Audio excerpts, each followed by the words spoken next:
لا حول ولا قوة إلا بالله العلي العظيم. أعوذ بالله من الشيطان اللعين الرجيم. بسم الله الرحمن الرحيم. الحمد لله رب العالمين. نحمده على نعمه ونستعينه على طاعته ونؤمن به حقا ونتوكل عليه صدقا ونشهد أن لا إله إلا الله وحده لا شريك له كلمة جعل الإخلاص تعويلها وزمنا في القلوب موصولها وأنار في الفكر معقولها الممتنع عن الأبصار رؤيته ومن الألسنة صفته ومن الأوهام كيفيته. ثم الصلاة والسلام وتحية والإكرام على أشرف الخلق سيد المرسلين بالقاسم المصطفى محمد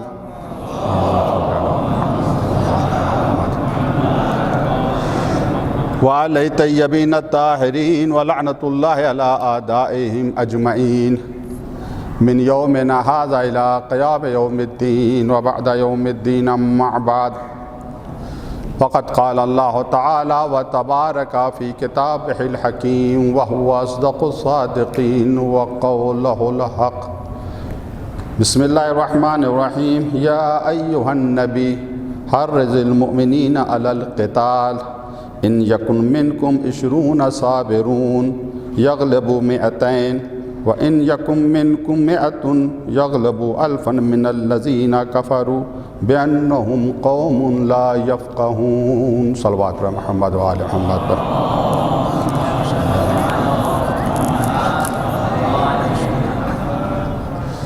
اس مجلس کی قبولیت امام زمانہ کی خوشنودی دعاؤں کی قبولیت کے لیے بآواز بلند نعرہ صلوات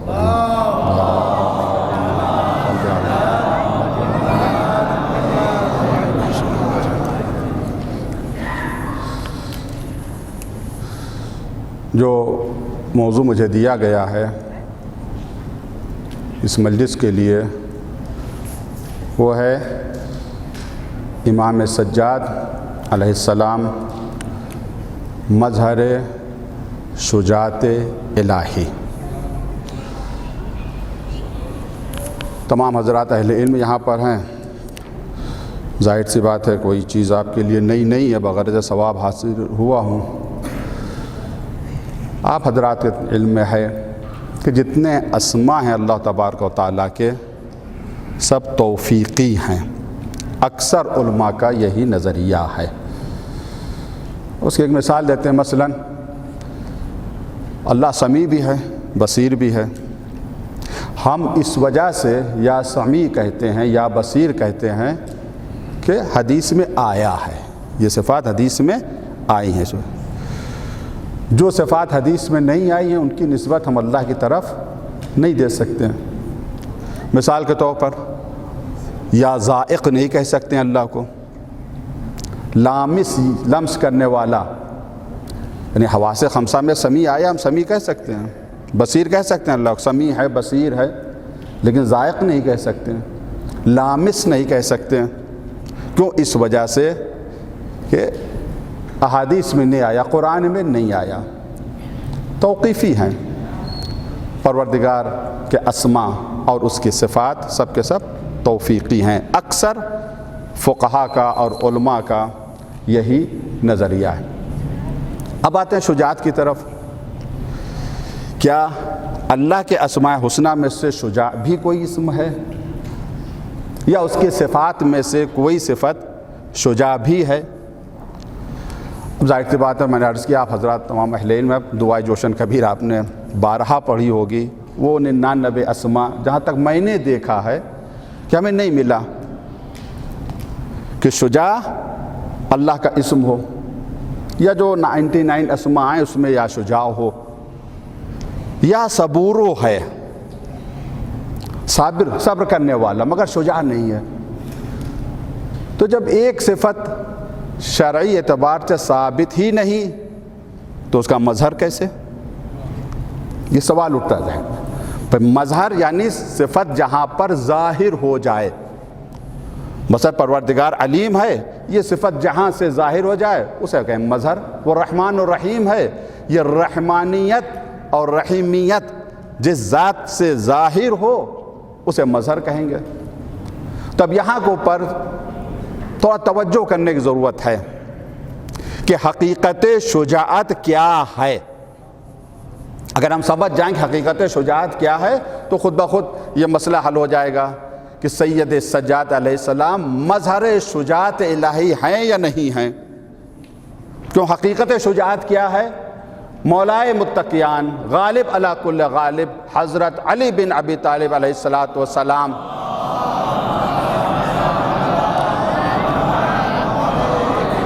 کلمات قصار نہج البلاغہ فرماتے ہیں الصبر شجاعتن، الصبر دیکھیں صبور ہے اللہ کے اسماء میں سے، الصبر شجاعتن، حقیقت صبر کیا ہے؟ شجاعت ہے، یعنی شجاعت کا دوسرا نام صبر ہے۔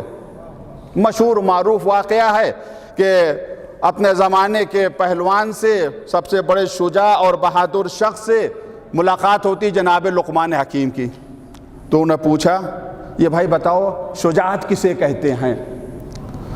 تو اس نے کہا کہ میں اپنی انگلی آپ کے منہ میں رکھ رہا ہوں، آپ اپنی انگلی میرے منہ میں رکھے، دونوں کاٹتے ہیں۔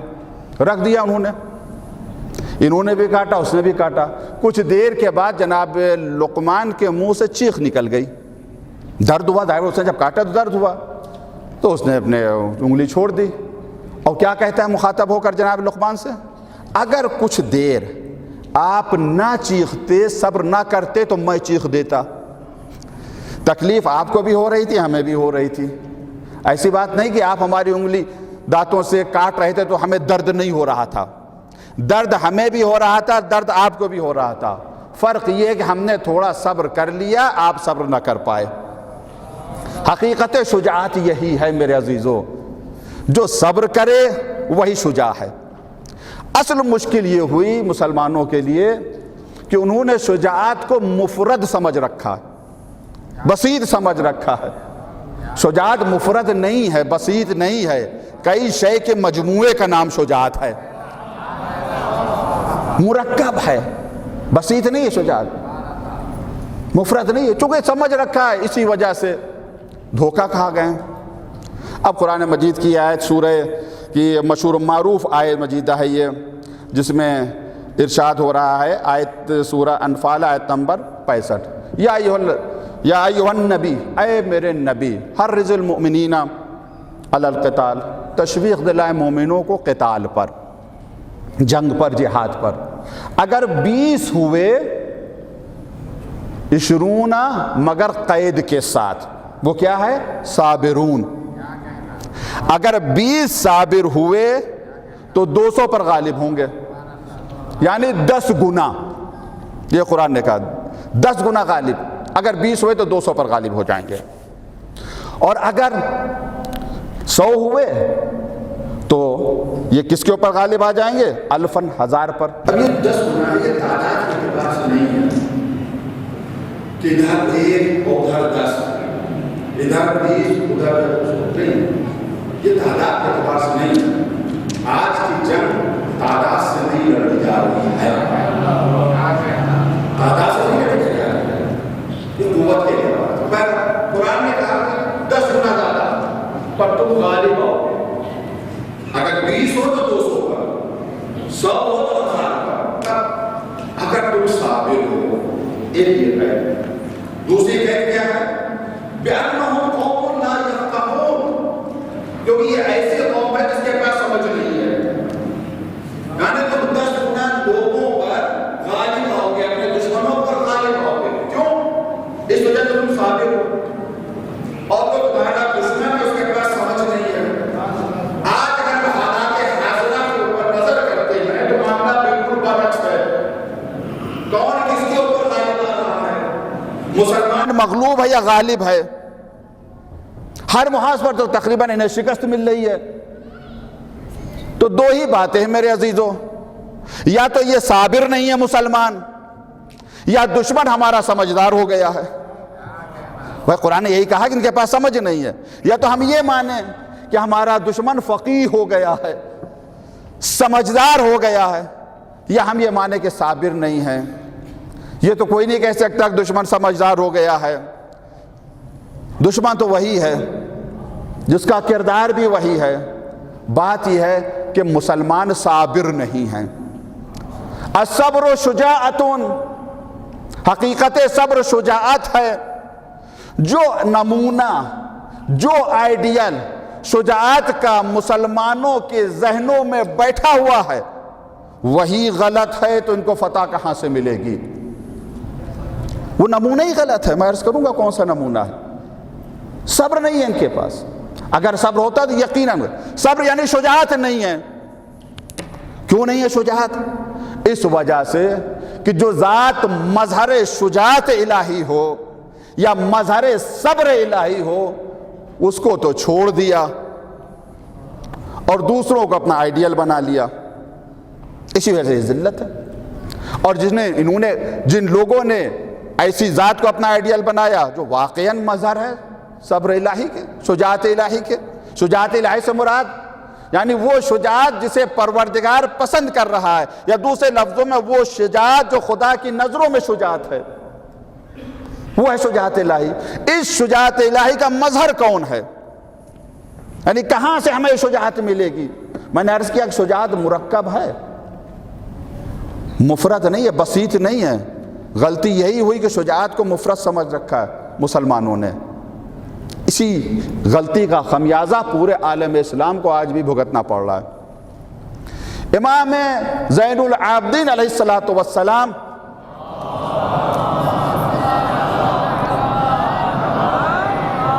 یقیناً مظہر ہے آپ کی ذات شجاعت الہی کا، صبر الہی کا. سب سے پہلے ظہور ہوا کہاں سے؟ یہ شجاعت الہی کا، یہ صبر الہی کا کہاں پہ ظہور ہوا؟ وقت نہیں میرے عزیزو، آپ تمام حضرات اہل علم، تاریخ پر آپ کی نظر ہے. جتنی مشکلات، شجاعت یعنی صبر، جتنی مشکلات چوتھے امام علیہ السلام پر پڑی ہیں، اگر اتنی مشکلات اور مصائب کسی اور شخص کے اوپر پڑتی تو یا وہ مر جاتا یا اس کا دماغی توازن خراب ہو جاتا. لیکن نہیں، آپ نے صبر سے مقابلہ کیا. اس وجہ سے امام الصابرین.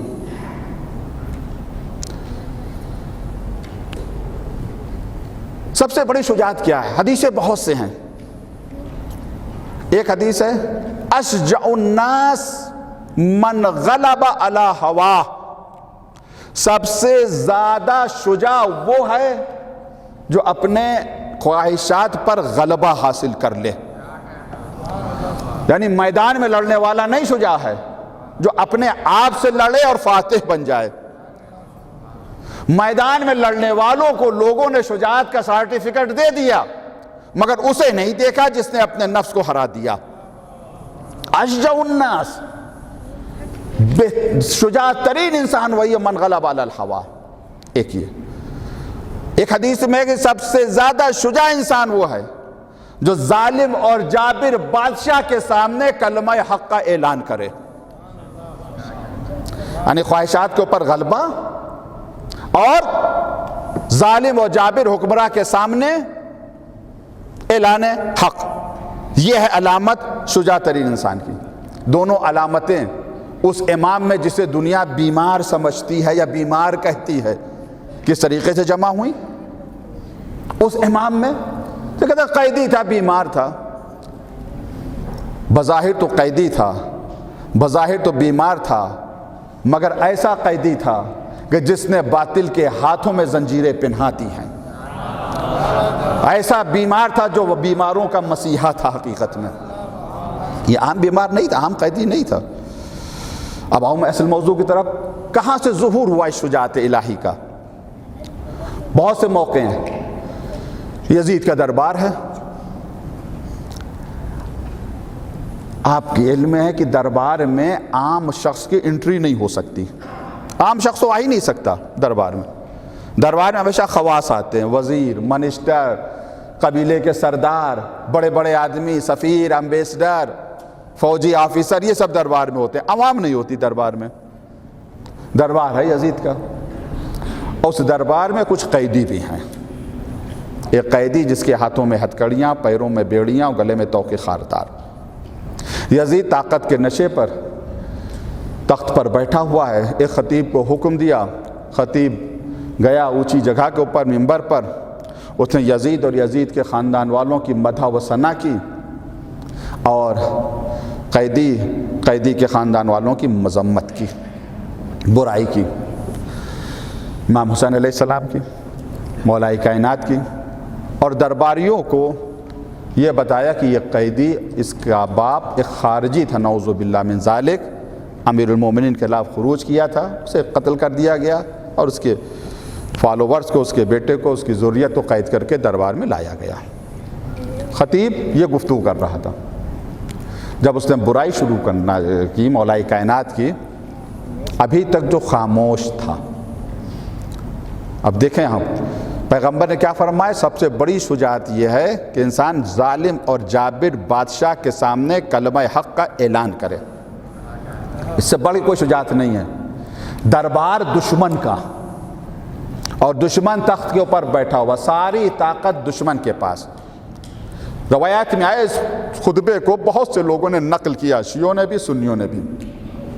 فصاح علی ابن الحسین، صحا کہتے ہیں چیخ مار کر بولنا، بآواز بلند بولنا، ایھا الخاطب، چیخ مار کر بولے، اے خاطب، اے خطیب۔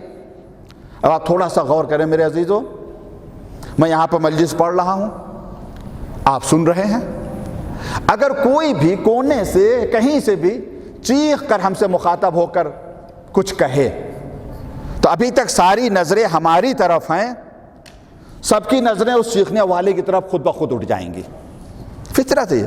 فصاح علی ابن الحسین، امام چوتھے امام چیخے، اور جب چیخے تو سب کی نظریں امام کی طرف ہو گئیں۔ کیا دیکھا، ایک قیدی وہ چیخ مار کر کہہ رہا، کیا کہہ رہا ہے، ویلک ایھا الخاطب، جہنم ہے تیرے لیے، اے خطیب، اشتریت بمرضات المخلوق بسخط الخالق، تو نے مخلوق کی مرضی حاصل کرنے کے لیے خالق کی رضا کو، تم نے مخلوق کی مرضی حاصل کرنے کے لیے خالق کی ناراضگی کو خرید لیا، جہنم تیرا ٹھکانہ ہے۔ یہ کون ہے جو دربار میں اتنی شجاعت کا مظاہرہ کر رہا ہے، جرأت کا؟ کسی کی ہمت نہیں یزید کو ٹوکنے کی، مگر اس طریقے سے کہہ رہا ہے۔ پھر اس کے بعد کیا فرمایا، اذن لا یا یزید، اے یزید مجھے بھی اجازت دے۔ آپ حضرات کے علم ہے کہ عرب لوگوں کے یہاں تین چیزیں ہوتی ہیں، نام، کنیت اور لقب۔ کنیت احترام کے لیے ہے، لقب بھی احترام کے لیے ہے، لیکن اگر احترام نہ کرنا ہو تو نام لے کے خطاب کیا جاتا ہے۔ بھرا دربار ہے، دنیا جسے امیر المومنین خلیفۃ المسلمین کہہ رہی ہے، اسے امام نام لے کر پکار رہے ہیں، اور نام لے کر پکارنا خود اس بات کی دلیل ہے، یزید دنیا تجھے لاکھ امیر المؤمنین و خلیفۃ المسلمین کہے، مگر میری نظروں میں تو جگر خورا کا فرزند ہے، اس کے علاوہ کچھ نہیں ہے۔ اذن لی، مجھے اجازت دے، حتی اسد حاذی الاعواد، تاکہ میں بھی چڑھ جاؤں اس منبر پر، اس لکڑیوں کے ڈھانچے پر، وَأَتَكَلَّمَ بِكَلِمَاتٍ للہ فیہن رضا وَلِهَؤُلَاءِ الْجُلْسَ اجر وثواب، میں بھی اس جگہ چلا جاؤں اور ایسی گفتگو کروں کہ جس گفتگو سے اللہ راضی ہو جائے اور جو دربار میں بیٹھے انہیں اجر و ثواب مل جائے۔ اب یہاں پر آپ دیکھیں کہ سیرت امام سجاد علیہ السلام کیا ہے، اس سیرت کو سمجھنے اور اس پر عمل کرنے کی ضرورت ہے۔ دشمن کا دربار ہے، آپ کہہ رہے ہیں کہ ہمیں اجازت دو ہم اس منبر پر جائیں، ایسی باتیں کریں کہ اللہ راضی ہو جائے، ان بیٹھنے والوں کو، ان جلسہ کو اجر و ثواب ملے۔ وہ جلسہ عام آدمی نہیں ہے، دربار میں خواص میں سے کوئی وزیر ہے، کوئی سردار ہے، کوئی تاجر ہے، کوئی سفیر ہے، سب خواص میں سے ہیں، اور ہمیشہ دربار میں درہم و دینار کی باتیں ہوئی ہیں۔ وہ خود ہی حیرت میں پڑے ہوئے ہیں کہ درہم و دینار کے بجائے اجر و ثواب کی باتیں کرنے والا کون آ گیا، اور جیسی اجر و ثواب کی باتیں کی ویسے ہی لوگ چوتھے امام کی طرف ہو گئے، کیسے غیروں کو اپنا بنایا جاتا ہے، غیروں کو کیسے اپنا بنایا جاتا ہے، گالیاں دے کر نہیں، برا بھرا کہہ کر نہیں۔ انسان کی فطرت یہی ہے، چاہے اولی کہیں یا ثانوی کہیں، اس سے بحث نہیں ہے، جب تک اسے کچھ ملے گا نہیں وہ قدم آگے نہیں بڑھائے گا۔ جو پہلی جو بیعت عقبہ ہوئی تھی یہی تو کہا تھا مدینے والوں نے، ہمیں کیا ملے گا، ہم مسلمان ہو جائیں گے، کلمہ پڑھے، ہمیں کیا ملے گا؟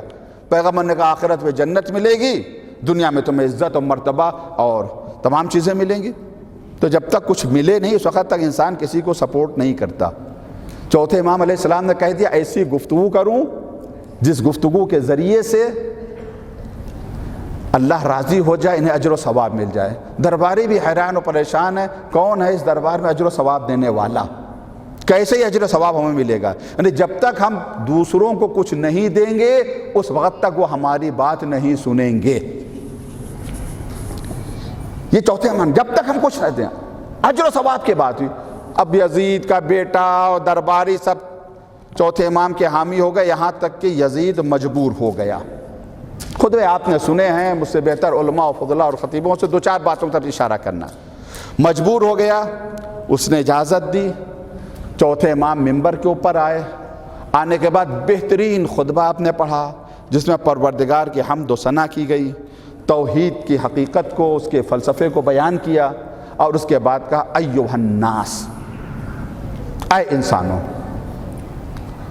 اعطینا، مجھے عطا کیا گیا، ستن وفضلنا بالسبع، 6 چیزیں ہمیں دی گئی ہیں اور 7 فضیلتوں سے ہمیں نوازا گیا ہے۔ اعطینا یہ عین کے ساتھ آیا ہے، اعطا یعطی، اہل علم تشریف فرما، مجھ سے بہتر لغت پر آپ کی نظریں، ایک الف سے آیا عطا، ایک عین سے آیا اعطا یعطی، اعطاءً۔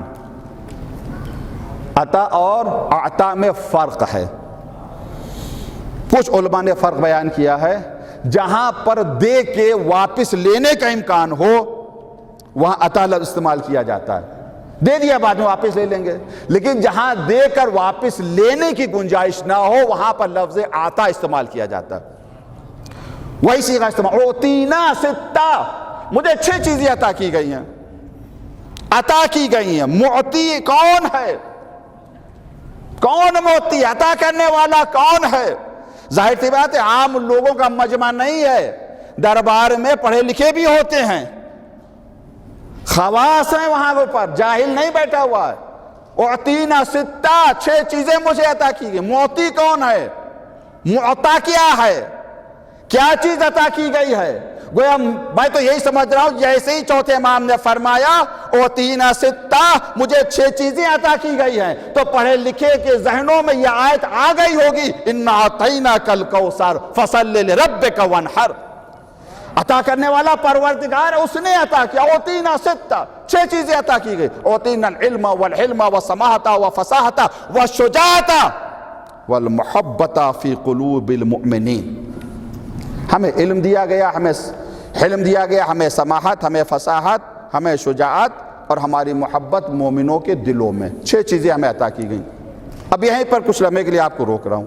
شجاعت مرکب ہے، کئی چیزوں سے مل کر شجاعت وجود میں آئی ہے، مفرد نہیں ہے شجاعت۔ علم دیا گیا مجھے، حلم دیا گیا، یعنی شجاعت سے پہلے 4 صفات کا امام نے ذکر کیا، علم کا، حلم کا، سماحت کا، فصاحت کا، اور اس کے بعد شجاعت۔ یعنی شجاعت کب وجود میں آئے گی؟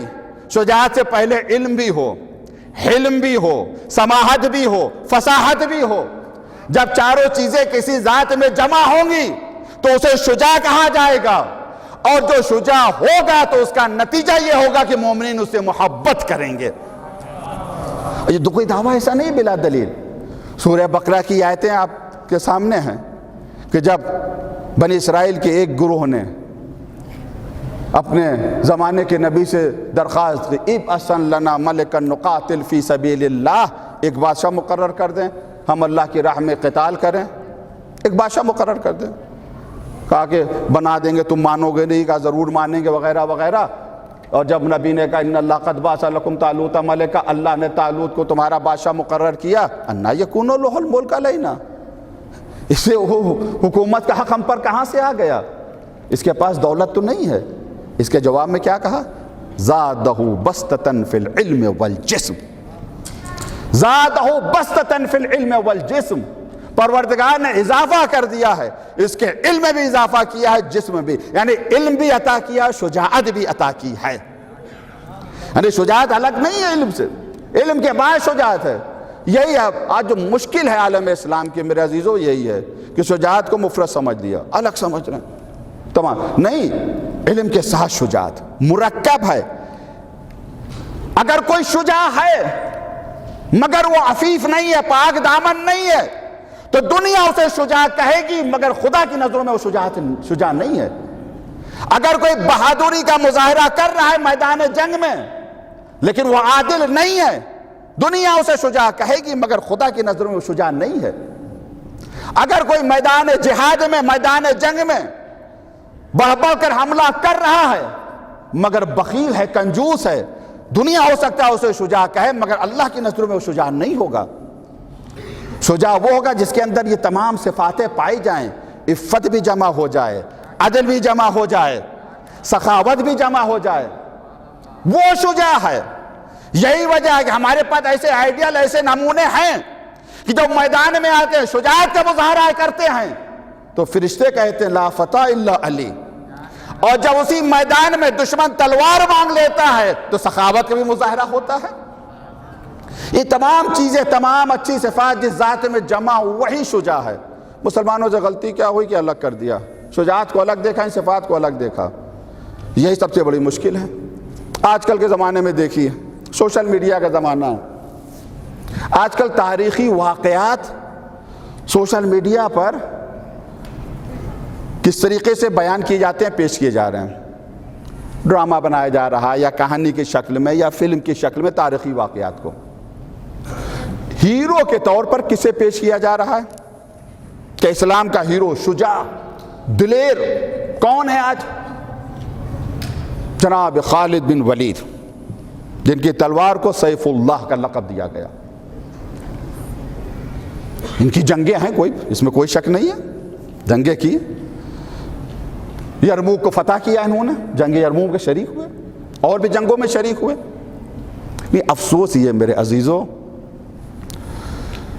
مؤرخین نے بہت ہی تعصب سے کام لیا ہے، بہت ہی زیادہ تعصب سے کام لیا، بے انتہا، اور بھی لوگوں سے کوتاہی ہوئی ہے، ہم لوگوں سے بھی کوتاہی ہوئی ہے کہ جتنے ایک تو تاریخ میں واقعات ہی نہیں آئے، اور جتنے واقعات آ گئے ہیں انہیں بھی ہم عوام تک نہیں پہنچا پا رہے ہیں، انہیں نہیں پہنچا پا رہے ہم صحیح طریقے سے عوام تک۔ میں مثال دوں، کیا واقعات ہوئے اس کی طرف نہیں جانا ہمیں۔ مولائی کائنات کو سپہ سالار کی پیشن گوئی، پیشنہاد دی خلفاء نے، جب ایران کے اوپر یا دوسرے محاذ کے اوپر مسلمانوں کی لشکر کشی ہوئی کہ آپ جائیے جنرل بن کر فوج کے، امام علی نے منع کر دیا، منع کر دیا امام علی نے۔ اچھا، اس سے پہلے جب شام کے اوپر چڑھائی کا ہوا تھا تو امام علی سے مشورہ کیا، کہا ضرور لشکر بھیجو، فتح ملے گی۔ اس وجہ سے فتح نہیں ملے گی کہ تمہارے لشکر کا سردار جو ہے وہ شجاع ہوگا، بہادر ہوگا، بڑی دلیری سے لڑے گا۔ امام علی نے مختصر سا جواب دیا، آپ نے فرمایا فتح ملے گی، کوئی بھی جائے، کیونکہ پیغمبر نے بشارت دی ہے، پیغمبر نے خوشخبری دی، فتح ملے گی، وہاں پر جانے کے لیے بھیج دیا۔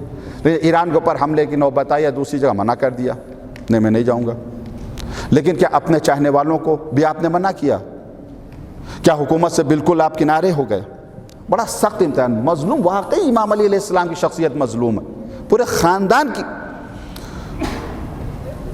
مظلومیت کا خاندان ہے، ہر طرف سے ظلم ہوا ہے، منع کر دیا مولا کائنات نے۔ لیکن جو فالوورز تھے مولا کائنات کے، جنہیں ہم شیعہ کہتے ہیں، کیا انہیں بھی منع کر دیا؟ بیت المقدس فتح ہوا، کیا اس کی فتح میں جناب ابو ذر شریک نہیں ہوئے؟ تاریخ اٹھا کر دیکھیں۔ یہ جنگ یرموک جس کی فتح کا سہرا خالد بن ولید کے سر کے اوپر باندھا جا رہا ہے، یہ فتح کیسے میسر ہوئی؟ کیا مالک اشتر کا کردار یہاں کے اوپر، جس طریقے سے انہوں نے اس میں جہاد کیا، جس طریقے سے جنگ یرموک کی فتح میں وہ شریک ہوئے. آیا ہے تاریخوں میں، اٹھا کے دیکھیں تاریخ دمشق وغیرہ میں آیا ہے، حقیقت کا اعتراف کیا گیا. تو کیا ہم یہ تصور کر سکتے ہیں، سوچ سکتے ہیں کہ جناب مالک اشتر بغیر امام علی علیہ السلام کی مرضی کے چلے گئے ہوں گے؟ ابو ذر بغیر امام علی علیہ السلام کی مرضی کے شریک ہو گئے ہوں گے؟ جناب سلمان نے فارسی یا محمدی بغیر امام علیہ السلام کے مشورے کے امیر بن گئے ہوں گے، گورنر بن گئے ہوں گے؟ نہیں. خود عہدہ قبول نہیں کیا، اپنوں کو روکا نہیں. امام علیہ السلام کی واقعی شخصیت مظلوم. اسلام تو پھیلتا، پوری دنیا میں پھیلتا. کاش اگر یہ حق صاحب حق تک پہنچ جاتا تو اسلام اس طریقے سے پھیلتا کہ آج کا مسلمان واقعی مسلمان ہوتا. ایک جگہ گفتگو ہو رہی تھی، اہل علم لوگ بیٹھے ہوئے تھے، تو کسی نے کہا بھائی فلاں نے ایران کے اوپر حملہ کیا، اگر وہ حملہ نہ کرتا تو ہم لوگ مسلمان نہ ہوتے. تو دوسرے ایرانی نے جواب دیا نہیں، مسلمان تو ہوتے، اس نے کچا پھل توڑ لیا، اس وقت تک ہم تیار ہو جاتے. اس طرح کی باتیں کی گئی میرے عزیزوں. اسلام تو پھیل کر رہتا، اور ایک دن آئے گا انشاءاللہ پوری دنیا میں اسلام پھیلے گا، کوئی اسے روک نہیں سکتا ہے. اسلام تو پھیلے گا. لیکن بہرحال امام علی نے قبول نہیں کیا اور اپنوں کو اجازت بھی دے دی. کیوں؟ کس وجہ سے؟ اگر قبول کر لیتے خود امام علی، اگر یہ عہدے قبول کر لیتے امام علی، تو ان کی حقانیت اور مشروعیت پر مہر لگ جاتی. آنے والی نسلیں کہتی جب انہوں نے مان لیا تو اس کا مطلب حق تھا، تبھی تو مان لیا اپنا امیر. نہیں مانا تاکہ آنے والی نسلیں سمجھ جائیں کہ حق کس کے ساتھ ہے. اپنوں کو اجازت دے دی جہاد میں. اس وجہ سے مسئلہ شخصی نہیں تھا، مسئلہ اسلام کا تھا. یہی شخصی مسئلہ نہیں تھا، اسلام کا مسئلہ تھا. اسی وجہ سے مولا کائنات کہتے ہیں جب تک اسلام پہ مجھ پر ظلم ہو رہا ہے علی اس ظلم کو برداشت کرے گا، اسلام کی مدد کرتا رہے گا. بہرحال صحرا باندھ دیا گیا. خالد بن ولید بہت بڑے شجاع، بہت بڑے سورما، حتیٰ کہ کچھ انگریزوں نے بھی جو کتاب لکھی ہے جناب خالد بن ولید پر، انہیں بھی بہت بڑا سورما، جنگی چالیں جو چلی جاتی اس کا ماہر. اس جنگ یرموک میں ابو سفیان کا کیا کردار ہے اس کا بھی ذکر ہے، اس کی بیوی کا کیا کردار ہے اس کا بھی ذکر ہے، وغیرہ وغیرہ سب کیا گیا. لیکن جو علی کے چاہنے والے ہیں ان کا کوئی ذکر نہیں. یہاں تھوڑا بہت جو کیا وہ بھی ہم نہیں پہچان سکتے. تو جسے دنیا شجاع مان رہی ہے اس کا حشر کیا ہوا؟ تو توجہ چاہ رہا ہوں. جسے دنیا شجاع مانگ رہی اس کا حشر کیا ہوا؟ 4 سال زندگی کے آخری زندگی 4 سال جو خالد بن ولید کی گزری ہے، کس حالت میں گزری؟ خلیفہ دوم نے عزل کر دیا، عہدے سے نکال دیا. ایک خلاف شریعت ان سے کام ہو گیا تھا. ابو عبیدہ جو سپہ سالار ان کی جگہ بنے تھے، امیر بنے تھے، انہیں حکم دیا. اس طریقے سے کہا جاتا ہے جناب بلال کو بھیجا تھا خط دے کر، اس طریقے سے ہمارے حکم کا اجرا کرنا کہ پگڑی اگر وہ اعتراف کرنے پگڑی ان کی اتار دینا، گھٹنوں کو بل بٹھانا، ان کے گلے میں پگڑی ڈال دینا. فوج کے سامنے، سرداروں کے سامنے. اس سے بڑھ کر ذلت تو کچھ نہیں ہو سکتی تھی. ایک طرف تو پوری فوج کے سردار تھے، دوسری طرف یہ کیوں؟ اب دیکھیں ایسے شخص کو آئیڈیل اور نمونہ بنا رہے ہیں مسلمان. شجاع کسے کہہ رہے؟ خالد بن ولید کو. اسے کسی شیعہ نے سزا نہیں دی ہے، خلیفہ دوم نے سزا دی ہے، عہدے سے معزول کر دیا. عہدے سے معزول کرنے کے ساتھ ساتھ یہ 4 سال تک زندہ رہے، اس کے بعد وہ مر گئے. بڑی مشکلات میں ان کے آخری دور گزرے، اسے بحث نہیں. یہ شجاع شخص شجاع تھا.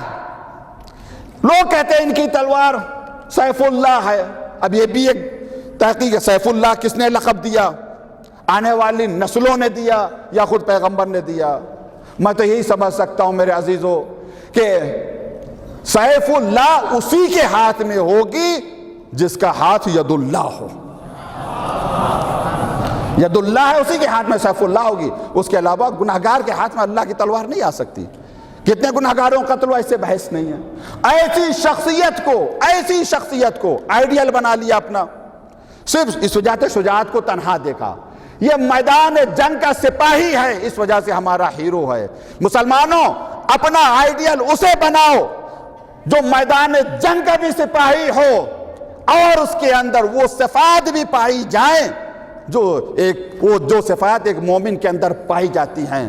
وہ پاک دامن بھی ہو، وہ شجاع بھی ہو، اس کے اندر علم بھی ہو، جہل نہ ہو، اور سب سے بڑی شجاعت یہ کہ اپنے نفس کو کنٹرول میں رکھتا ہو۔ ایسا نہیں ہو کہ ایک مرتبہ حملہ کر کے آئے دشمن پر اور اپنے سے وہ ہار جائے۔ بہرحال مرکب ہے شجاعت۔ بھرے دربار میں کہا چوتھے امام نے اوتینا ستہ، 6 چیزیں ہمیں عطا کی گئی ہیں۔ وَفُضِلْنَا بِسَبْعٍ، 7 فضیلتیں ہمیں عطا کی گئی ہیں۔ منا نبی المختار، نبی مختار مجھ سے ہے۔ منا صدیق، صدیق مجھ سے ہے۔ یہ وہ صدیق ہے جسے اللہ نے صدیق بنایا ہے، امت کا بنایا ہوا نہیں۔ منا صدیق، منا تیار، منا اسد اللہ واسد الرسول، منا سیدۃ النساء العالمین، منا سبطہ ھذہ الامہ، منا المہدی۔ یہ 7 فضیلتیں ہمیں عطا کیے۔ درباریوں دیکھو میں کون ہوں، پہچانو مجھے میں کون ہوں۔ ہمارا خاندان کیسا خاندان ہے؟ نبی مختار ہم سے ہے، حیدر کرار ہم سے ہے، جعفر تیار ہم سے ہے، حمزہ جو اللہ اور رسول کا شعر ہے وہ ہم سے ہے، جنت کی عورتوں کی سردار ہماری دادی ہے، جنت کے جوانوں کے سردار ہمارے بابا حسن اور حسین ہیں، اور جو پوری دنیا میں عدل و انصاف کی حکومت قائم کرے گا مہدی ہم سے ہے۔ ہمارے آباء و اجداد تو یہ ہیں۔ اے درباریوں، ذرا اپنے بادشاہ سے پوچھ لو کہ وہ کس کا بیٹا ہے، وہ کس کا پوتا ہے، وہ کس کا نواسا ہے۔ اور اس کے بعد امام علیہ السلام نے خطبہ دیا، بڑا خطبہ ہے اور اس میں بہت سی حقیقتیں ہیں۔ شجاعت دیکھیے، ڈر نہیں ہے، خوف نہیں ہے نا۔ یا بھائی پڑھنا اور ہے اور عمل کرنا اور ہے۔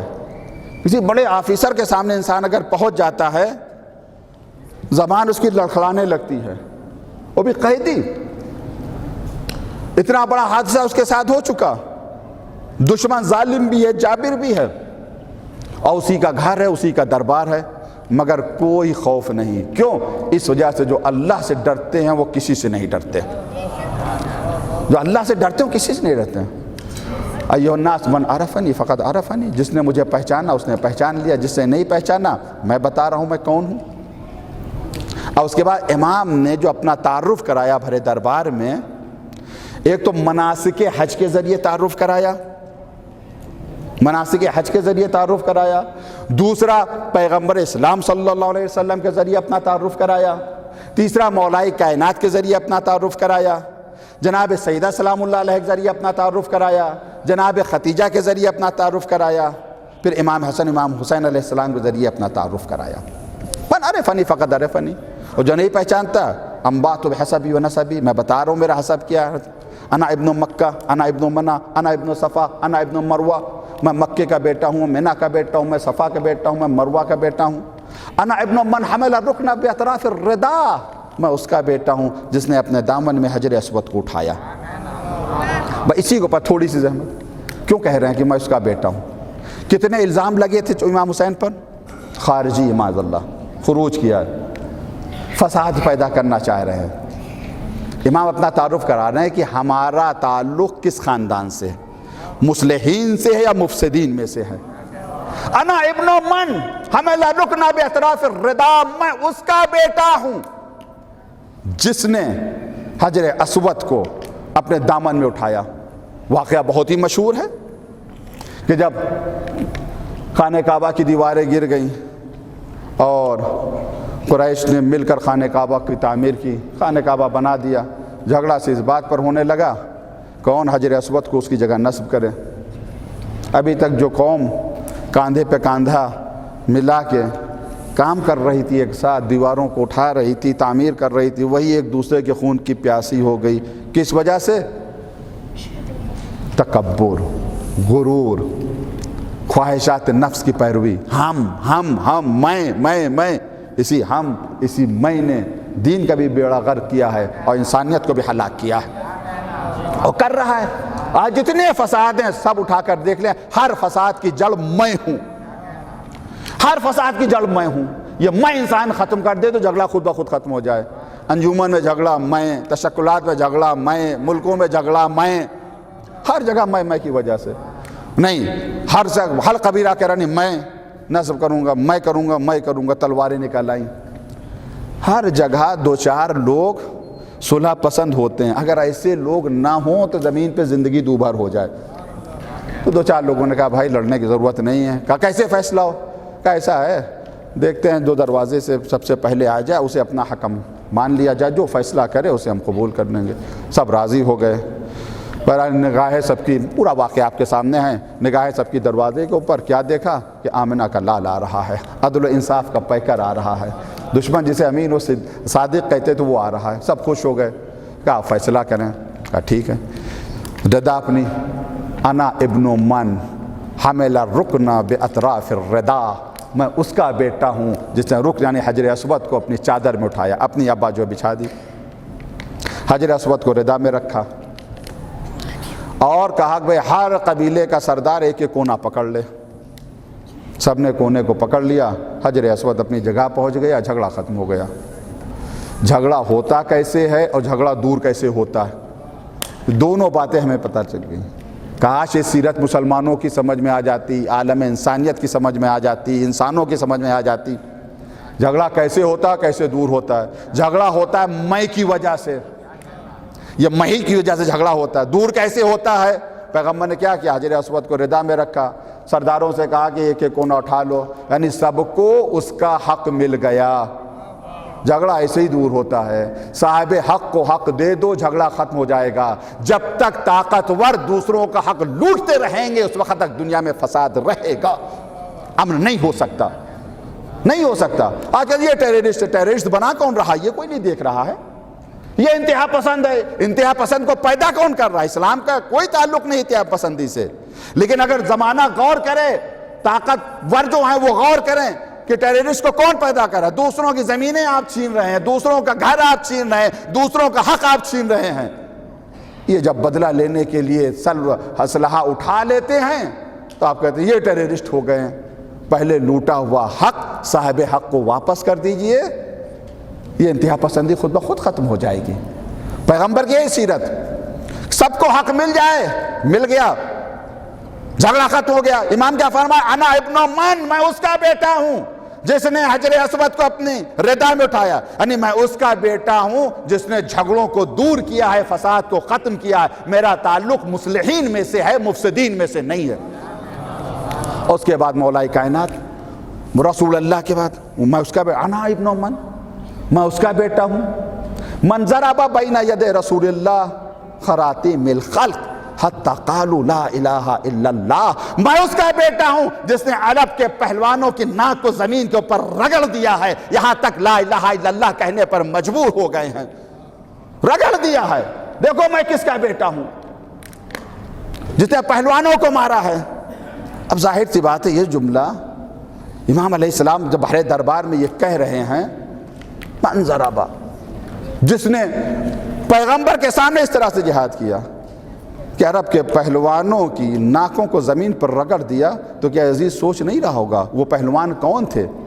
اسی کے دادا تو تھے، اسی کے تو نانا تھے، اسی کے تو بھائی تھے، اسی کے تو ماموں تھے۔ اس کے بعد مولا کائنات کے فضائل پڑھا چوتھے امام نے، یہ جو شجاعت کا مظاہرہ کیا ہے بھرے دربار میں چوتھے امام علیہ السلام نے، فضائل مولا کائنات، وہ بھی شام میں دشمنوں کے دربار میں، بہت ہی آسان ہے اپنوں کے مجمع میں ممبر سے فضائل مولا کائنات پڑھنا۔ اپنے تو خوش ہوتے ہی ہیں، اپنے نعرے تو لگاتے ہی ہیں، سبحان اللہ تو کہتے ہیں، اپنوں میں فضائل پڑھنا اور ہے، دشمن کے علاقے میں جا کر فضیلت مولا کائنات پڑھنا چوتھے امام کی سیرت ہے۔ آج کیا ہو رہا ہے؟ اپنوں ہی میں، ٹھیک ہے تو ثواب تو ہے اس میں، لیکن کیا امام علی کے فضائل ثواب پڑھنے کے لیے ہیں؟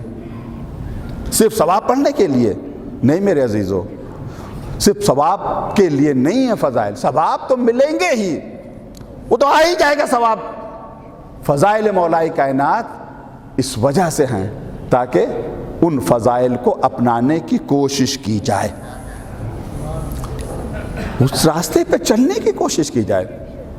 شجاعت وہ بھی چوتھے امام کی حقیقت شجاعت کیا ہے؟ صبر ہے۔ ہر طرح کا صبر کیا چوتھے امام نے، یعنی ہر طرح کی شجاعت کا مظاہرہ کیا چوتھے امام نے، ذرہ برابر اس میں شک نہیں ہے۔ اگر تاریخ انصاف کرے، تاریخ اگر انصاف کرے تو شجاعت میں چوتھے امام سے بڑھ کر، ہم ائمہ معصومون کی نہیں بتا رہے ہیں، عام لوگ، چوتھے امام سے بڑھ کر کون ہے جس نے شجاعت کا مظاہرہ ہر اعتبار سے؟ ہمیں مل جائیں گے، جیسا ابھی ہم نے خالد بن ولید کا ذکر کیا، میدان جنگ کا اسے پیسہ سالار تھا، لیکن اپنے سے وہ ہار گیا تھا، میدان جنگ سے اپنے سے وہ ہار گیا تھا، لیکن چوتھے امام یا ہمارے ائمہ علیہ السلام شجاعت تھے تو واقعاً شجاعت تھے، اس طرح سے شجاعت تھے کہ جو امتحان پروردگار نے لیا اس امتحان کو پورا کیا، جس طرح ہم نے ابھی آیت پڑھی ہو، اللہ نے زادہ بسطۃ فی العلم والجسم، علم اور جسم دونوں میں اضافہ کیا، یعنی طاقت اور علم دونوں عطا کیا۔ کہاں کے اوپر اس کا ثمرہ کہاں کے اوپر ظاہر ہوا، نتیجہ کہاں آیا؟ جب آگے چل کر کہا ان اللہ مبتلیکم بنہر، اللہ تمہارا امتحان ایک نہر سے لے گا، فمن شربہ، جس نے پی لیا مجھ سے نہیں ہے۔ دے علم اور شجاعت، شجاعت یعنی صبر۔ ایک دریا آئے گی، ایک نہر آئے گی، اس دریا اس نہر سے تمہارا امتحان لیا جائے گا، جس نے پی لیا وہ مجھ سے نہیں ہے، جس نے نہیں پیا وہ مجھ سے، ہاں ایک چلو پانی پینے کی اجازت ہے۔ دیکھیں قرآن کی نظر میں شجاع کون ہے؟ جو پیاس کے امتحان میں کامیاب ہو جائے، حقیقی شجاع وہ ہے۔ آپ دیکھیں فوج، پورے واقعات آپ کے سامنے، پیاسی ہے، سامنے دریا بہہ رہا ہے، اور اللہ کے نمائندے کا حکم کیا؟ پانی نہ پینا، پیو تو ایک چلو سے زیادہ نہیں پی سکتے۔ اکثریت نے پانی پی لیا، یعنی ناکامیاب ہو گئی۔ ایک قلیل جماعت تھی، اس نے پانی کو نہیں پیا۔ کون کامیاب ہوتا ہے؟ جو واقعاً شجاع ہو، واقعاً صابر ہو، جس کی حکومت اس کے نفس پر ہو۔ شجاع وہ ہوتا ہے جو نفس سے ہار جائے، وہ شجاع نہیں ہو سکتا۔ چوتھے امام علیہ السلام پوری زندگی آپ کی شجاعت کا مرقع، مگر ایسی شجاعت جو شجاعت الہی، ہر طرح کی صفات آپ کی ذات میں جمع۔ کربلا سے پہلے کی تاریخ کچھ اور ہے میرے عزیزوں، کربلا کے بعد کی جو زندگی وہ کچھ اور ہے۔ یہ نہیں کہ صرف دربار یزید میں خطبہ دیا، انہیں اس کے علاوہ بھی جب تک ہمارے چوتھے امام زندہ رہے، جس وقت 30 سال، 34 سال، 40 سال، اختلاف ہے، 34 سال 40 سال تک، جب تک زندہ رہے، کوئی دن ایسا نہیں تھا جس دن چوتھے امام شجاعت الہی کا مظاہرہ نہ کرتے ہو۔ عظمت اہل بیت، فضائل اہل بیت کا جو بیج چوتھے امام نے دربار یزید میں بویا تھا، اسے اپنے آنسوؤں کے ذریعے سے سینچا ہے، تب جا کے یہ ایک درخت کی شکل میں دنیا والوں کو ملا ہے۔ نہ شیطان، شام میں تو پروپگنڈا ہی پروپگنڈا تھا، اس کے علاوہ کچھ نہیں تھا، ہر طرف پروپگنڈا تھا، مولا کائنات کے خلاف۔ اس خطبے نے ہر طرح کے پروپگنڈے کو ختم کیا۔ سخت ہے میرے عزیزوں، بہت سب۔ میدان جہاد میں تلوار چلانا شجاع اور بہادر شخص کے لیے آسان ہے، قتل ہو جانا آسان ہے، مگر صبر کرنا، یعنی اسلحہ نہ اٹھانا، قدرت ہوتے ہوئے بھی اسلحہ نہ اٹھانا، بہت سخت ہے، بے انتہا سخت ہے۔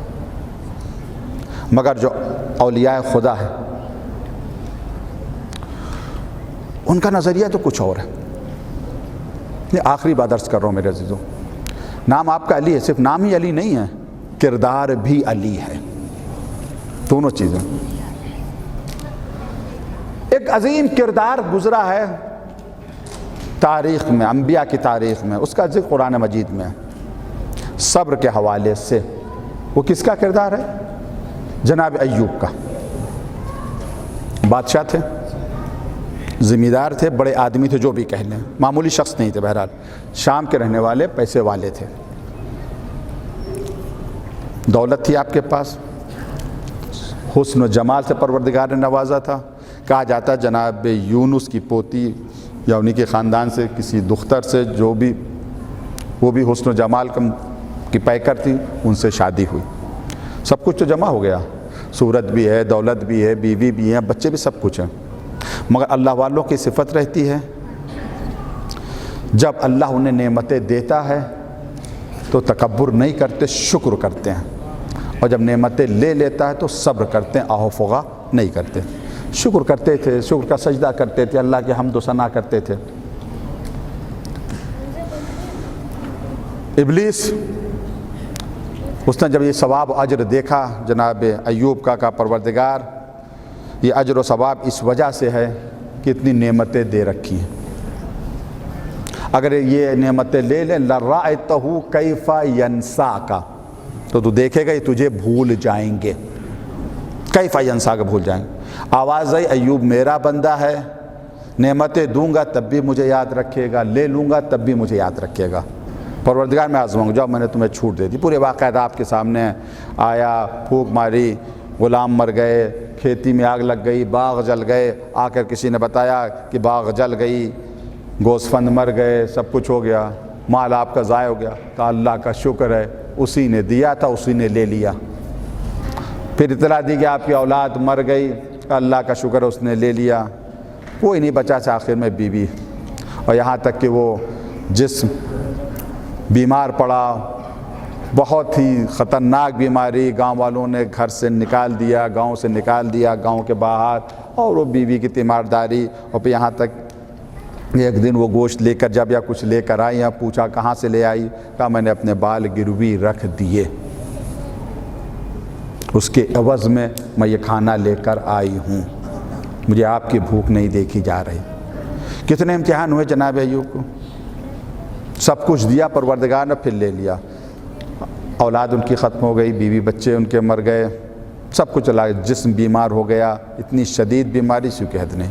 اور اس کے بعد جملے یہ جو قوم ان کی کہتی تھی، نہ جاننے اس سے کیا گناہ ہوا ہے کہ جو اس کو اتنی سخت سزا مل رہی ہے۔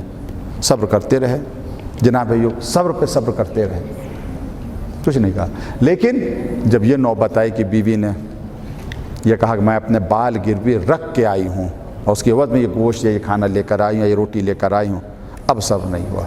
جناب ایوب کیا کہتے ہیں، مسنی الضر وانت ارحم الراحمین، میرے اللہ تکلیف مجھے پہنچ گئی ہے، تو بے شک رحم کرنے والا ہے، بہترین رحم کرنے والا ہے، تکلیف مجھے پہنچ گئی، یعنی یہاں کے اوپر پہنچ کر جناب ایوب کا صبر رک جاتا ہے، پر اب اس سے صبر نہیں ہوتا۔ پروردگار نے کہا ٹھیک، تمہارا امتحان ختم، اس سے زیادہ پروردگار نے دے دیا۔ صبر ایوب مشہور ہے میرے عزیزو، اس کی مثالیں دی جاتی ہیں، مگر صبر ایوبی کی انتہا،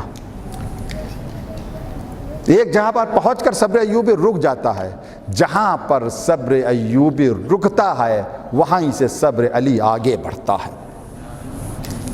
امام علی علیہ السلام کا بھی صبر اور چوتھے امام کا بھی صبر وہیں سے آگے بڑھا۔ اس وجہ سے دیکھتے ہیں جہاں انبیاء کے قدم جہاں پر رک جاتے ہیں، آگے نہیں بڑھتے ہیں، یہ آگے بڑھ رہے ہیں۔ چوتھے امام علیہ السلام کتنا سخت زمانہ تھا، روز روتے تھے، روز گریا کرتے تھے، لوگ آتے تھے، تسلی دیتے تھے، دلاسا دیتے تھے۔ آپ کہتے ہیں کس بات کی تسلی دے رہے ہو، کس بات کا دلاسا دے رہے ہو؟ کوئی اس طرح سے کہتا مولا کب تک روئیں گے، صبر کریں، مصیبت تو آپ پر آتی رہتی ہے، مصائب تو آپ پر آتے رہتے ہیں، امتحان تو آپ کا ہوتا رہتا ہے، قتل ہو گئے آپ کے گھر والے، صبر کریں صبر کریں صبر کریں۔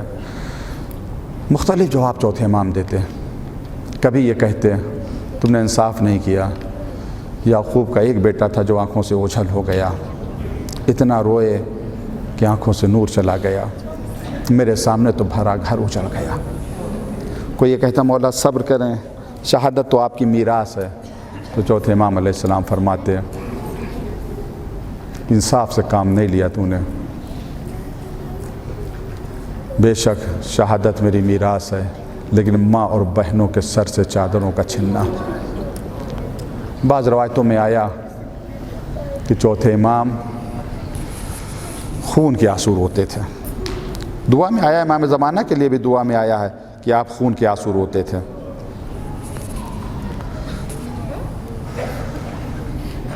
میں جب سیریا میں سید زینب سلام اللہ علیہ میں زیر تعلیم تھا تو کسی نے یہ واقعہ مجھے بتایا تھا مولانا قلب صادق صاحب کے حوالے سے جو دبئی میں کہ یہ واقعہ ان کے سامنے ہوا۔ اتفاق سے چند سال پہلے 15 سال پہلے تقریباً 10-15 سال پہلے جب میں مشہد گیا زیارت کرنے کے لیے تو ہوٹل خراسان جو مسافر خانہ تھا اس زمانے میں، اس میں میرا قیام ہوا۔ معلوم ہوا کہ مولانا صادق صاحب بھی آئے ہوئے ہیں۔ خیر میں ان سے ملنے کے لیے گیا، یہی تھا کہ ان سے میں اس واقعے کے بارے میں تصدیق کرواؤں کہ یہ واقعہ صحیح ہے غلط ہے۔ میں نے واقعہ عرض کیا، کہا بالکل میرے سامنے کا واقعہ ہے۔ آقا صادق حسن صاحب یہ آیت اللہ العظمیٰ آغا محسن الحکیم جو مرجع وقت ہے اپنے زمانے کے، ان کے وکیل تھے اور انگریزی اور اردو میں مترجم بھی تھے وہ۔ کہ میرے سامنے کا یہ واقعہ ہے۔ واقعہ کچھ یہ ہے کہ آغا اپنے دفتر میں بیٹھے ہوئے ہیں، آغا محسن الحکیم اپنے دفتر میں بیٹھے ہوئے ہیں۔ ایک عرب آتا ہے اور آنے کے بعد کہتا ہے کہ آغا یہ کچھ روایتیں ضعیف روایتیں مقتل میں آ گئی ہیں، انہیں یہ لوگ پڑھتے ہیں ذاکرین تو ہمارے دشمن ہمارا مذاق اڑاتے ہیں۔ کہا پھر کہا کوئی ایسا مقتل ہو جو معتبر ہو، ان ضعیف روایتوں کو ان سے نکال دیا جائے۔ آغا نے پوچھا مثلاً کون سی ضعیف روایتیں جو پڑھی جاتی ہیں، کون سی ضعیف روایتیں؟ کہا مثلاً یہی آیا ہے جو پڑھتے ہیں ذاکرین منبر سے کہ چوتھے امام سید سجاد خون کے آنسو روتے تھے۔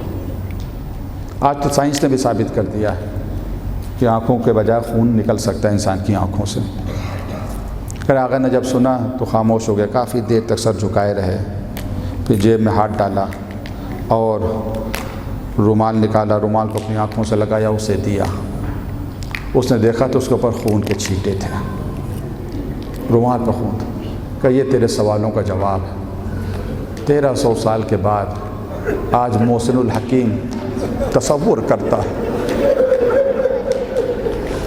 کہ کربلا میں کیا گزری، تو اس کی آنکھوں سے آنسو کے بجائے خون۔ سید سجاد نے تو دیکھا ہے اپنی آنکھوں سے۔ اجرکم اللہ۔ ایک اور ہے جو واقعہ کربلا کو دیکھتا ہے۔ ہم اور آپ تو اس وقت ہوتے ہیں جب واقعہ کربلا پڑھتے اور سنتے ہیں، مصائب پڑھتے اور سنتے ہیں۔ زمانے کا امام اسے تو واقعہ کربلا دکھائے جاتے ہیں، یعنی تو منظر کو اپنی آنکھوں سے دیکھتا ہے، وہ صبح و شام دیکھتا ہے اس منظر کو۔ وَلَأَبْكِيَنَّ عَلَيْكَ بَدَلَ الدُّمُوعِ دَمًا، کربلا والوں میں خون کے آنسو روتا ہوں آپ پر، خون کے آنسو۔ عالم مکاشفہ میں ایک چاہنے والا پوچھتا ہے مولا سے، میرے مولا کس مصیبت پر آپ خون کے آنسو روتے ہیں؟ کیا علی اکبر کی مصیبت آپ کو خون کے آنسو رلاتی؟ کہا نہیں، مصیبت ایسی اگر علی اکبر زندہ ہوتے تو وہ بھی خون کے آنسو روتے۔ کہا مولا کیا قاسم کی مصیبت آپ کو خون کے آنسو رلاتے؟ کہا نہیں، مصیبت ایسی اگر قاسم زندہ ہوتا وہ بھی خون کے آنسو روتا۔ کیوں نہ روتا ہوں خون کے آنسو؟ جب شب عاشور پوچھا تھا چچا کیا اشقیاء خیمے میں جا جائیں گے؟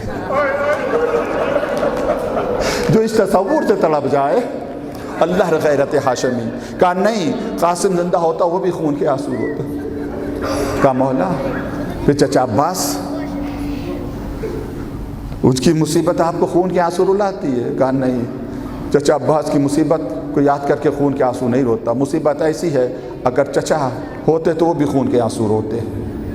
علی اصغر کی مصیبت، یہ کہہ کے ایک ایک شہید کی مصیبت کا ذکر کیا، امام منع کرتے رہے، پوری کربلا ختم ہو گئی۔ مولا کس مصیبت پر خون کے آنسو روتے ہیں بتا تو دیجئے؟ کہا ہائے شام کا بازار، ہائے شام کا دربار، یہی مصیبت ہے۔ جب کوئی آتا چوتھے امام کے پاس، مولا سب سے بڑا ظلم آپ پر کہاں ہوا، سب سے بڑی مصیبت کہاں ہوئی؟ کبھی کربلا کو یاد نہیں کیا، کبھی علی اکبر کا زخمی سینہ یاد نہیں کیا، کبھی علی اصغر کا زخمی گلا یاد نہیں کیا، نہ اپنے چچا کے کٹے ہوئے بازو یاد کیے، نہ حسین کا پامال سم اسپا لاشا یاد کیا۔ تڑپ کر کہتے تھے ہائے شام کا بازار، ہائے شام کا دربار۔ یہ حسین کا عزادار ساری زندگی کس طریقے سے عزاداری کی، 34 سال تک 40 سال تک زندہ رہے۔ سیرت میں ملتا ہے چوتھے امام خود کھانا پکاتے تھے اور عورتوں سے کہتے تھے تم میرے بابا کی عزاداری کرو، خواتین سے کہتے تھے تم میرے بابا کی عزاداری کرو۔ کچھ باتیں ایسی تاریخ میں آ گئی ہیں اگر پہلی نظر میں وہ ایسا لگتا ہے جسے مبالغے سے کام لیا، لیکن جب اس پر علماء تحقیق کرتے ہیں تو کہتے ہیں کوئی مبالغہ نہیں، سب حقیقت ہے۔ بعض تاریخوں میں آیا ہے کہ چوتھے امام اتنا روتے تھے کہ میزاب سے پرنالے سے آنسو پڑتے تھے۔ تو آدمی سوچ سکتا ہے کہ اتنے آنسو کیسے ہو سکتے ہیں کہ میزاب سے بہیں۔ حقیقت یہ ہے چھت کے اوپر وضو کر رہے ہیں، پانی لیا چلو میں، نہ جانے کس کی پیاس یاد آئی، علی اصغر کی پیاس یا سکینہ کی پیاس، بھائی کی پیاس یا بہن کی پیاس یا بابا کی پیاس، کس کی پیاس یاد آئی؟ اس پیاس نے چوتھے امام کو بہت رلایا ہے میرے عزیزوں، سب سے زیادہ جو رلایا ہے پیاس نے رلایا ہے۔ یہی وجہ تھی جب مدینے کی گلیوں میں بازاروں میں آپ جاتے تھے، قصاب کی دکان سے گزر ہوتا تھا تو قصاب جلدی سے کپڑا گوسفند کے سر کے اوپر ڈال دیتا تھا، سید سجاد نہ دیکھنے پائے۔ سید سجاد رکتے تھے، کہتے تھے بھائی کیا ذبح کرنے سے پہلے سے پانی پلایا ہے؟ ہاں مولا ہماری یہ سیرت ہے، پہلے ہم پانی پلاتے ہیں پھر ذبح کرتے ہیں۔ امام طلب کو کہتے ہیں ہائے میرا بابا پیاسا ذبح کیا گیا، ہائے میرا بابا پیاسا ذبح کیا گیا۔ یہ امام حسین کی پیاس ہے، ہر امام اسے یاد کر کے رویا ہے، طلب کر، زمانے کا امام بھی یاد کر کے رو رہا ہے۔ پہلا مرثیہ یہی پڑھیں گے، الا یحل العالم قتل جدی یتشانا، دنیا والوں میرے جد کو پیاسا ذبح کیا گیا۔ پیاس کو یاد کر رہے ہیں، چوتھے امام رو رہے ہیں، گریہ کر رہے ہیں، عزاداری کر رہے ہیں۔ کوئی آتا مولا میرے یہاں شادی ہے، میرا دل چاہتا کہ آپ میرے یہاں آئیں، کہ جب سے میرا گھر اجڑ گیا میں کسی خوشی کی محفل میں نہیں جاتا۔ میں نہیں سمجھ گیا وہ۔ ایک دن آیا کہ مولا آپ کے بابا کی صف ازا بچھائی ہے، اب تو آئیے گا، کہاں ضرور آؤں گا۔ بنی امیہ کا زمانہ ہے، نام لینا بھی خطرے سے خالی نہیں ہے، خاص لوگوں کو بلایا گیا، امام بھی پہنچ گئے، شروع ہوئی مجلس و مرثیہ شروع ہوا۔ اب تھوڑا تصور کریں ہماری مجلسوں میں عزاداروں کے ذہن میں جب یہ تصور آ جاتا ہے کہ ایک دکھیاری ماں پرسہ لینے کے لیے آئی ہے، اور یہ اگر تصور آ جاتا ہے ینظر من یبکی، جو حسین پر روتا ہے حسین اسے دیکھتے ہیں۔ آج کی مجلس کی خصوصیت ہے میرے عزیزوں، شب شہادت ہے نا، حسین کی عزادات کی شب شہادت ہے، ہر مجلس میں آپ حسین پر روتے ہیں، آج سید سجاد کا ماتم کرنا، آج آقا حسین کو بیمار امام کا پرسہ دینا۔ جب ہماری مجلس میں تصور آ جاتا ہے زمانہ کا امام یا چاہے جناب سیدہ یا امام حسین ہمیں دیکھتے ہیں تو عزادار بے چین ہو جاتا ہے، آنسو نکل جاتے ہیں۔ جس فرش عزا پر وہ موجود ہو جس نے کربلا اپنی آنکھوں سے دیکھی ہو، جس نے کربلا اپنی آنکھوں سے دیکھی ہو، کسی کو ہوش نہیں رہا۔ جب مجلس ختم ہوئی تو چوتھے امام سامنے نظر نہیں آئے، کہاں چلے گئے؟ تلاش کیا تو امام وہاں نظر آئے جہاں عزاداروں نے جوتیاں اپنی رکھی تھیں، رو رہے تھے، ہائے میرا بابا پیاسا ذبح کیا گیا، ہائے میرا بابا پیاسا ذبح کیا گیا۔ مولا آپ کی یہ جگہ نہیں ہے۔ سید سجاد طلب کر ایک جملہ کہتے ہیں، تو مجھے دیکھ رہا ہے، تو نے صرف مجھے دیکھا، میں تو اپنی دادی فاطمہ زہرا کو دیکھ رہا ہوں، میں تو اپنی دادی فاطمہ زہرا کو دیکھ۔ ہائے سید سجاد، جب تک زندہ رہے امام حسین کی مجلس کرتے رہے، آنسو بہاتے رہے، مگر حسین کا عزادار دنیا سے گزر گیا۔ بہت سی باتوں سے بعد میں پردہ اٹھا، آپ کی شہادت کے بعد پتہ چلا مدینے کے غربا کو، مدینے کے فقراء کو کہ کون کھانا پہنچاتا تھا، کون غلہ پہنچاتا تھا۔ پانچ امام نے جب غسل دیا تو آپ کے پشت کے اوپر کچھ نشان تھے، نشان تو پورے جسم میں تھے، گلے میں توق خاردار کا نشان تھا، ہاتھوں میں ہتھکڑیوں کا نشان تھا، پیروں میں بیڑیوں کا نشان تھا، لیکن پشت کے اوپر کچھ عجیب و غریب نشان تھے۔ پوچھا کسی نے مولا یہ کیسے نشان تھے؟ کہ رات کے اندھیرے میں روٹیاں اپنے پشت کے اوپر اور غریبوں تک پہنچاتے تھے۔ حسین کا یہ عزادار دنیا سے گزر گیا، غسل دیا گیا، کفن دیا گیا۔ عزیزوں میں نے کسی تاریخ میں نہیں دیکھا، لیکن میرا تصور کہہ رہا ہے جب غسل کا پانی جسم اطہر پر پڑا ہوگا تو عجب نہیں سید سجاد کی روح تڑپی ہو، کربلا کا رخ کیا ہو، آواز دیو بابا یہ بیٹا شرمندہ ہے، بابا آپ کو غسل نہ مل سکا، مجھے غسل دیا جا رہا ہے۔ اجرکم اللہ کہا جاتا مدینے میں بڑی شان سے سید سجاد کا جنازہ اٹھا، بڑی شان سے جنازہ اٹھا جنت البقیع کی طرف لایا گیا. سید سجاد کی روح طلب کر آواز دے رہی ہوگی بابا تمہارا جنازہ تو کربلا کی زمین پر پڑا رہا لیکن بابا میرا جنازہ بڑی شان سے اٹھا. آئے بقیع میں سید سجاد کو دفن کر دیا گیا. بس آخری جملے عزادارو اللہ نے مظلومیت سید سجاد مولا حسین کل مظلوم تھے لیکن آج نہیں, آج کربلا آباد ہے. دنیا کے کونوں کونے سے زائرین حسین کی زیارت کے لیے آ رہے ہیں. ہائے مظلومیت سید سجاد, جنت البقیع ویران ہے. آپ اندھیرے میں مجلس سن رہے ہیں, بقیع کا اندھیرا یاد کیجئے, ایک ٹوٹی ہوئی قبر ہے. شاید زمانے کا امام اس ٹوٹی ہوئی قبر پر کھڑا ہو کے آنسو بہا رہا. مجھے نہیں پتا میں کیا کہوں, میں اتنا ہی کہنا چاہتا ہوں مولا ہم گناہگاروں کو معاف کرے. اے مولا ہم زندہ ہیں مگر بقیع میں اندھیرا ہے, آپ کی قبر ویران ہے.